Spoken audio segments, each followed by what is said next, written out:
اور اس کے نتیجے میں کیا ہوگا کہ کتاب اللہ کے ساتھ جو ہمارا تعلق ہے آج جو ہمارا کتاب اللہ کے ساتھ تعلق ہے وہ کیا ہے؟ کتاب اللہ کے حوالے سے ہم آج کس مقام پر کھڑے ہیں؟ کیوں سمجھ بھائی؟ مسلمان کتاب اللہ کے ساتھ ان کا جو ریلیشن شپ ہے، تعلق ہے، اس تعلق کے حوالے سے آج ہم کس مقام پر ہیں؟ نہیں، اس زیرو کو قرآن نے کیا کہا ہے؟ کیوں اعظم بھائی؟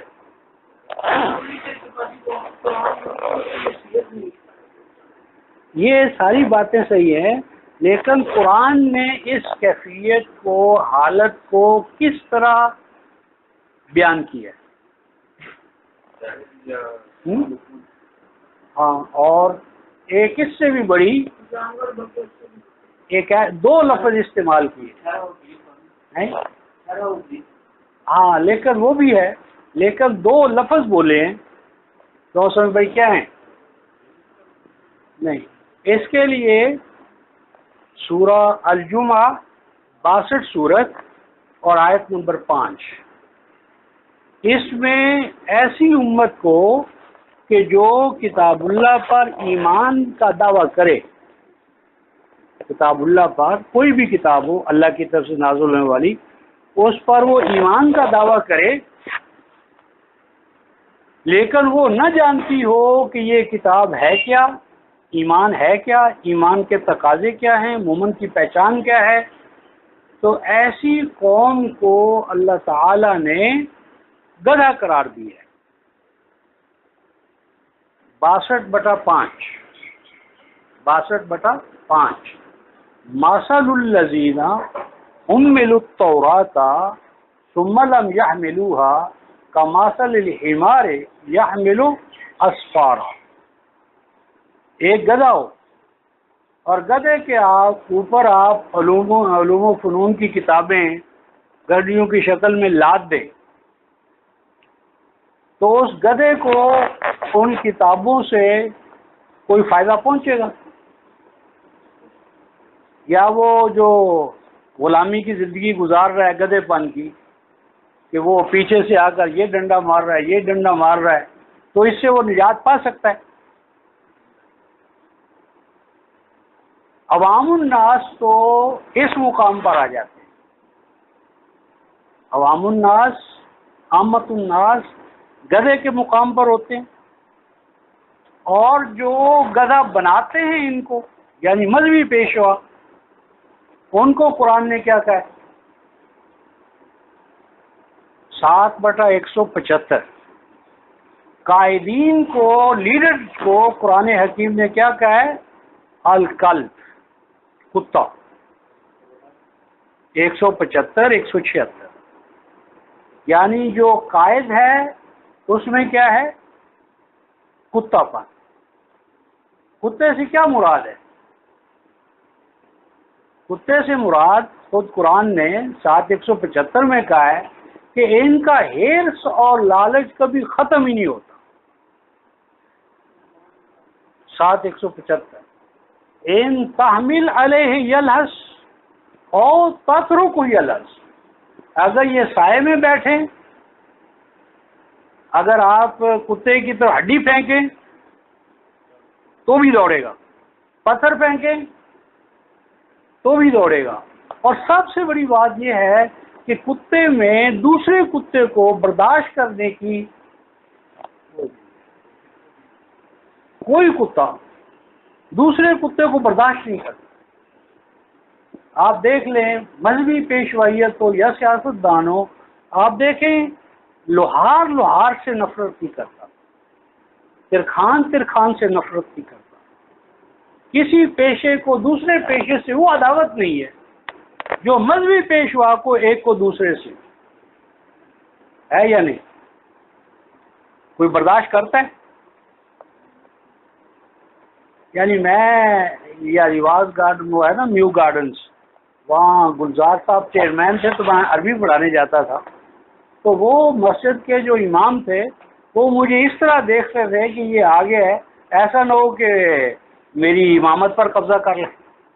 تو ان کا چہرہ جو تھا نا وہ دیکھنے والا ہوتا تھا، تو کوئی بھی مولوی کو، سیاستدان کو برداشت نہیں کر سکتا۔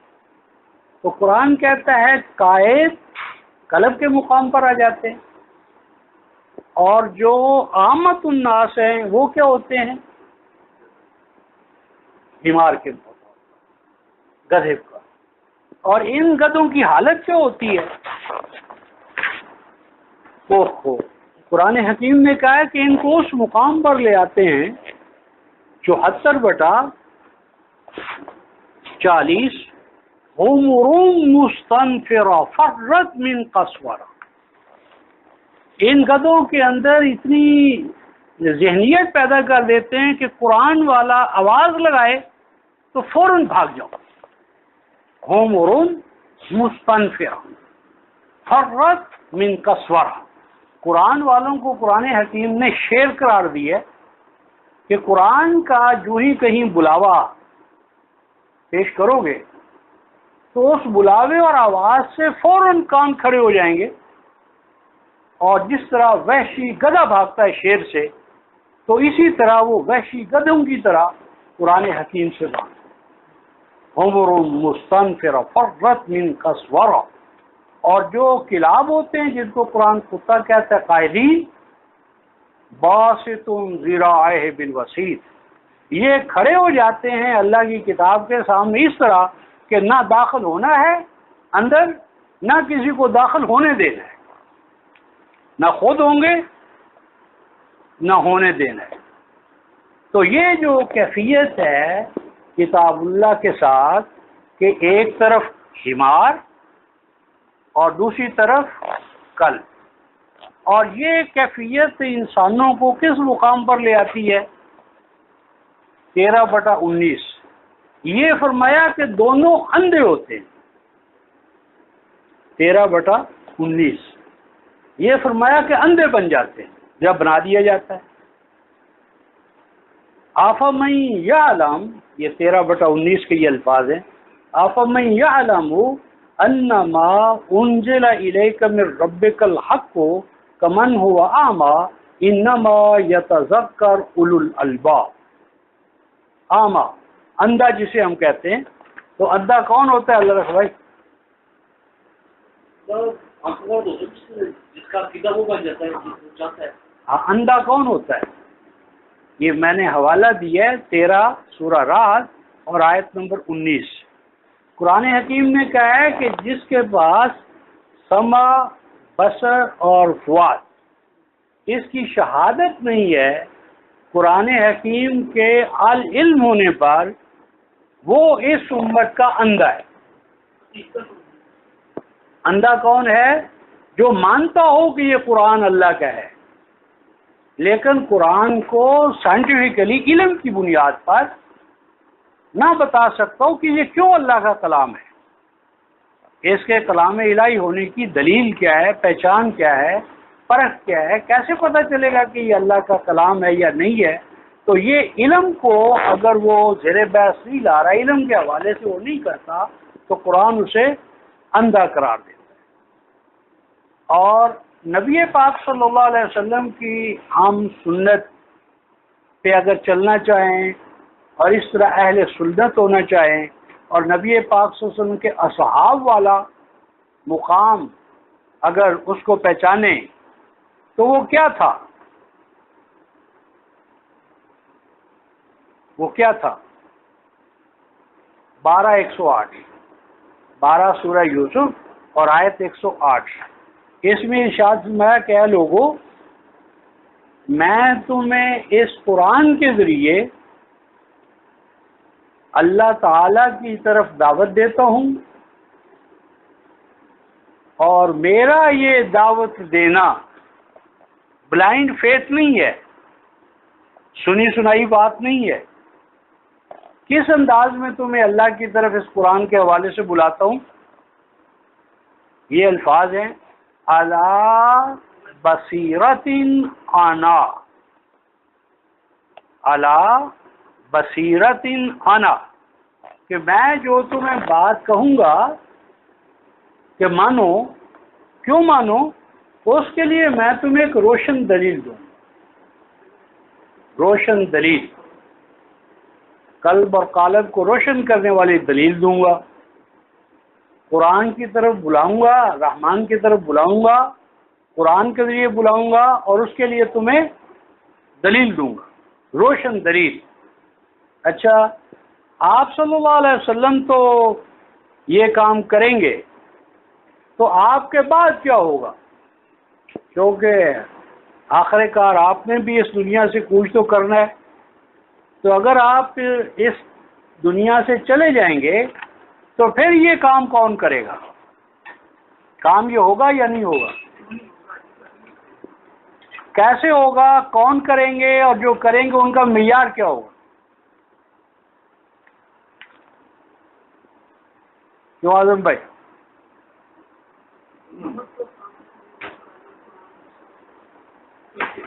ہاں، کون کرے گا یہ کام؟ ہاں، نہیں، یہ میں نے جو آیت کا حوالہ دیا نا 12:108، یہ 4 حصے ہیں اس کے، ابھی ہم نے صرف حصہ اول پڑھا ہے، علی بصیرت انا، اور آگے الفاظ کیا ہیں؟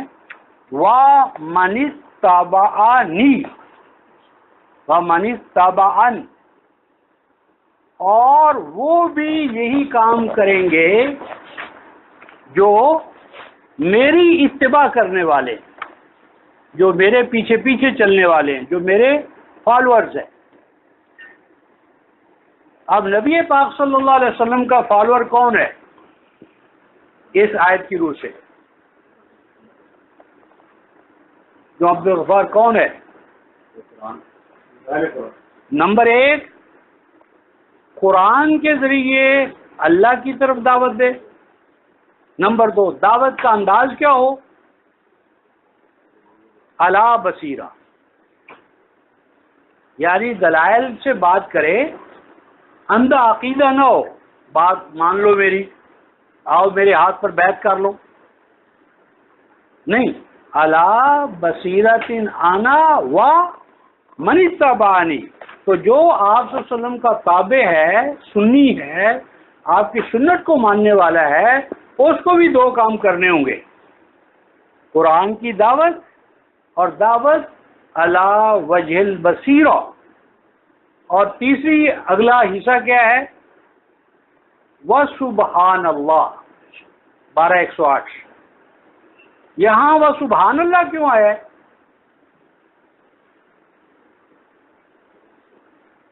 وَسُبْحَانَ اللَّهِ کیوں آیا ہے 12:108 میں؟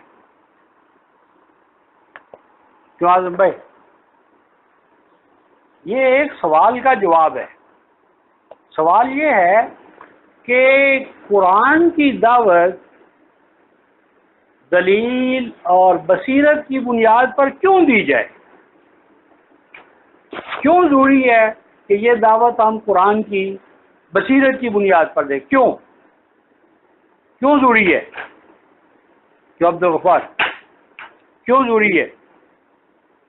اس لیے ضروری ہے کہ دلوں بنانے کے بغیر تو نہ ماننے، اس لیے ضروری ہے کہ اگر یہ قرآن رحمان کا ہے تو رحمان تو حکیم مطلق ہے، رحمان کی طرف دعوت آئے اور اس میں دلیل اور برہان کی بات نہ ہو، وہ تو ناقص ہے خدا۔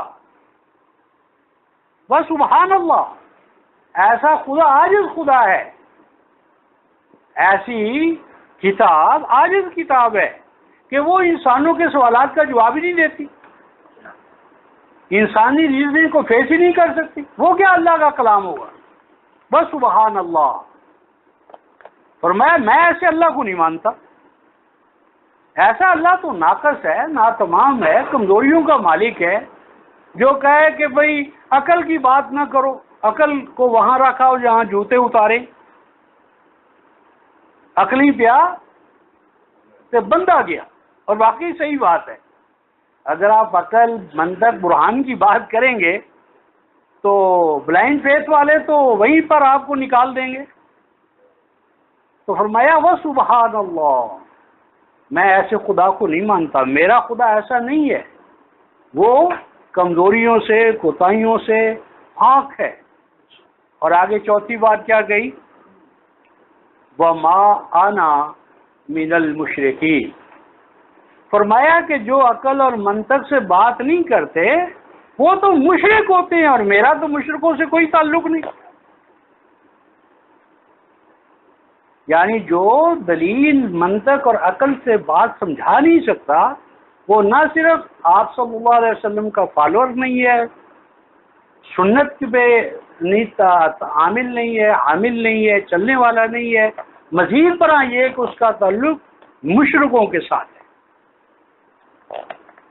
اب یہ ہے کہ یہ جو بصائر آئے ہیں، بصائر روشنیاں، ان روشنیوں سے آپ نے کام کیسے لینا ہے؟ یہ روشنیاں تو کتاب میں ہیں، قرآن میں ہیں، اوراق میں ہیں، ان کو آپ نے کہاں رکھنا ہے؟ ان روشنیوں کو کتاب میں رکھنا ہے، نوٹ بک میں رکھنا ہے، گھر میں رکھنا ہے، کہاں رکھنا ہے؟ ہاں، قرآن میں اس کے 4 مدارج ہیں۔ ان روشنیوں کو 4 سٹیجز پہ آپ نے رکھنا ہے۔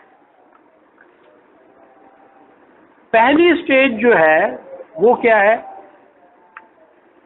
6:104 فمن ابصر فلنفسہ۔ اگر آپ کا سورج جو ہے وہ اللہ رکھے بہت دوپہر کا ٹائم ہے، چمک رہا ہے، لیکن آپ اور میں آنکھیں بند کر لیں تو کیا ہوگا؟ ایک تو ہے ہی نابینا، اس کے لیے تو وجود عدم برابر ہے، اور ایک ہے کہ نہیں ویسے ہی آپ نے آنکھیں بند کر لی ہیں۔ تو اگر سورج چمک رہا ہو، آپ آنکھیں بند کر لیں تو نقصان کس کا ہے؟ سورج کا ہے، آنکھیں بند کرنے والے کا۔ تو پہلا کام ہے کہ ان بصائر کو آپ نے اپنی بصیرت کا جز بنانا ہے۔ فمن ابصر فلنفسہ، آپ کا جو نفس ہے اس کے 4 سٹیجز ہیں، امارہ ہے، لوامہ ہے، اور پھر مطمئنہ ہے۔ پہلے ڈیولپمنٹ آف پرسنالٹی جو ہے آپ کی اور میری شخصیت، اس شخصیت کو آپ نے بصائر کی بنیاد پر ڈھالنا ہے۔ کیا معنی؟ آنکھوں کے اندر آپ کے یہ نور آئے گا، پاؤں میں آئے گا، دل میں آئے گا، دماغ میں آئے گا، ہاتھوں میں آئے گا، آپ کی پوری شخصیت جو ہے وہ نور والی بنے گی۔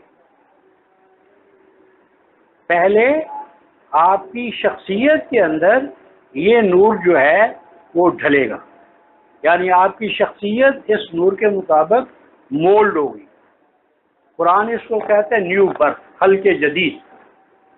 پہلے آپ کی نیو برتھ ہونی ہے، خلق جدید ہونی ہے آپ کی اور میری۔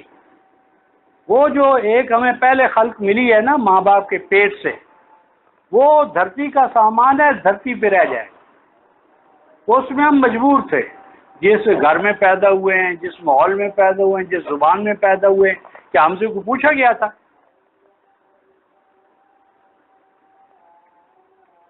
وہ تو جبر تھا۔ اس جبر سے اب ہم نے اختیار کا سفر کرنا ہے۔ اب ہم نے ایک نئی برتھ لینی ہے، نیو برتھ، خلق جدید۔ تو قرآن کہتا ہے اہم اشد خلقا امن خلقنا انا خلقناہم من طین لازب، 37/10، کہ ہم تمہیں خلق کریں گے، خلق جدید۔ ایک خلق جدید، خلق تین ہے، لازب، تراب۔ ایک ہماری ترابی خلق ہے جو ماں باپ سے، اس نطفے سے، پھر اس کے ساتھ مراحل ہیں، سورہ المومنون کی پہلی جو 11 آیات ہیں۔ اسی طرح 7 مراحل میں اب آپ کو ایک نیا خلق جدید ہونا پڑے گا۔ وہ خلق جدید جو ہے وہ پہلا مرحلہ ہے قرآن کا، کہ آپ کو نیا قالب ملے، نئی شکل صورت ملے، نیا ڈھانچہ ملے، اور نئی آپ کی ڈیولپمنٹ آف پرسنالٹی ہو، تو یہ پہلی سٹیج ہے. نور کو آپ نے اپنے قلب اور قالب میں اتارنا ہے. اس کے لیے 6:122 لکھیں.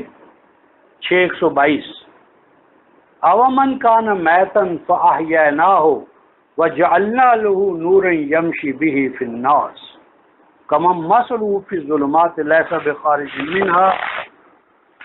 6:122.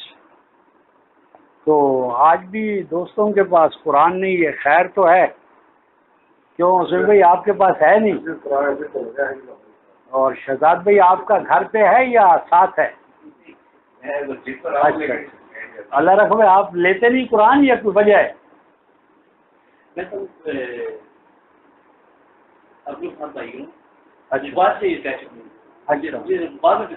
اچھا، ہمارے یہ ہے کہ جتنے بھی دوست آئیں ان کے پاس ایک قرآن کا نسخہ ہو اور ایک کاپی ہو، نوٹ بک، وہ لکھیں. اور آگے ہم قرآن سے دیکھیں گے کہ یہ لکھنا جو ہے، قرآن اس کے لکھنے والوں کے اوصاف بھی بیان کرتا ہے. لکھنے والوں کو قرآن کہاں پہنچانا چاہتا ہے. سورہ نور میں کہا ہے کہ یہ جو قرآن مکے میں نازل ہوا تو وہ جھونپڑے تھے، کچے مکان تھے، یا کچھ اور بھی تھا.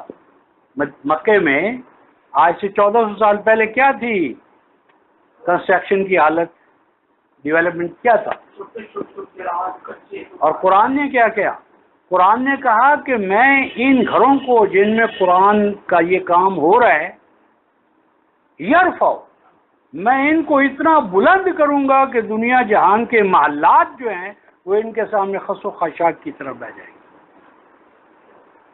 قرآن نے ان جھونپڑوں کو فی بیوت اذن اللہ ان ترفع اتنا بلند کیا کہ آپ اندازہ کریں 30 سال کے اندر اندر پورے 4 بر اعظم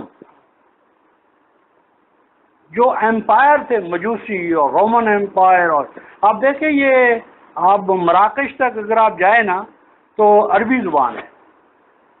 یہاں زبان عربی نہیں تھی، ان کی عربی زبان نہیں تھی، ان کی تو مقامی زبانیں تھیں. تو وہ انقلاب اتنا عظیم تھا کہ اس نے ان کی زبان تبدیل کر دی. زبان تبدیل کرنا اللہ رکھے بڑا مشکل ہے.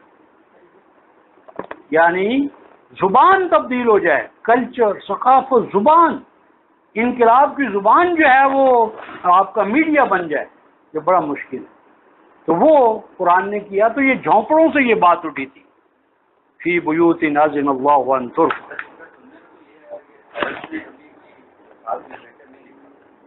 کیا مطلب؟ کوئی بھی کتابیں یا لٹریچر نہیں لکھا، کام جو بھی ہوا زیادہ ایرانی نے کیا. ہاں، اصل یہ ہے کہ اس وجہ سے یہ کہتے ہیں، نہیں میں بتاتا ہوں، نہیں یہ نہیں بات یہ ہے کہ ایک ہوتا ہے تاریخ بنانا، ایک ہوتا ہے تاریخ لکھنا. تاریخ سازی زیادہ مشکل کام ہے. عرب تاریخ ساز تھے، انسان سازی مشکل ہے کتاب لکھنے سے. یہ آپ نبی پاک صلی اللہ علیہ وسلم نے مکے میں 13 سال گزارے، کوئی کتاب لکھی؟ آپ کی کتابیں کیا تھی؟ ابو بکر، عمر، یہ السابقون الاولون من المہاجرین، یہ آپ کے رسولی کی تو کتابیں. ہاں، جس طرح کہ علامہ اقبال کو جب شمس العلماء کا خطاب دینے لگے تو گورنر نے کہا یہ تو شرط ہے کہ اس نے کوئی کتاب لکھی ہو. انہوں نے کہا میں بعد میں لوں گا، پہلے میرے استاد میر حسن کو خطاب دو. انہوں نے کہا اس نے کوئی کتاب لکھی ہے؟ تو علامہ نے کہا کتاب کو چھوڑو، میں اس کی کتاب ہوں. میر حسن نے مجھے لکھا ہے، میں اس کی تیار کردہ کتاب ہوں. کیا میں قابل اعتبار ہوں؟ بھی اگر 200 صفحہ لکھے تو اس پر تو اس کو ڈگری مل جائے، اور جس نے علامہ اقبال کو بنایا ہے وہ اس قابل نہیں کہ اس کتاب کا اعتبار کیا جائے. تو صلاۃ ادا کر لیں، کیا خیال ہے؟ تو پھر چلو جیسے آپ کو، ہاں چلو ٹھیک ہے، میں آپ اللہ